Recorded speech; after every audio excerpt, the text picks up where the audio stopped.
உங்களுக்கு இந்த சாக்பீஸ், செங்கல், மண், அரிசி, ஐஸ் கட்டி, சாம்பல் போன்ற பொருட்களை சாப்பிட தோணுதா? அதை உணவில்லாத பொருட்களை சாப்பிட தோணுதா? உங்களுக்கு பைக்கா சிண்ட்ரோம் இருக்கிறதுக்கான வாய்ப்புகள் அதிகம். மேக்பை அப்படிங்கிற ஒரு பறவை இருக்குது. இந்த பறவையோட லாட்டின் மொழி பெயர் தான் பைக்கா. இந்த பறவை ரொம்ப இன்டெலிஜென்ட். ஆனால் என்ன பண்ணும், இந்த புழு பூச்சியை மட்டும் உணவாக எடுத்துக்காம எல்லா வெரைட்டிஸையும், அதாவது எதை வேணாலும் உணவாக சாப்பிடும்.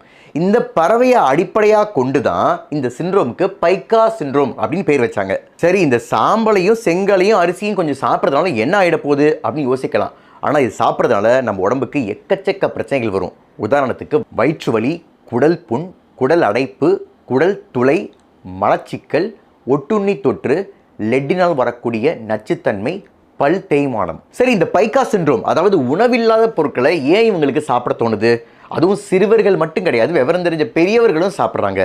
ஏன்னா இவர்களுக்கு பெரும்பாலும் அயன் குறைபாட்டால் வரக்கூடிய இரத்த சோகை, அதாவது அயன் டெஃபிஷியன்சி அனிமியா இருக்கலாம்.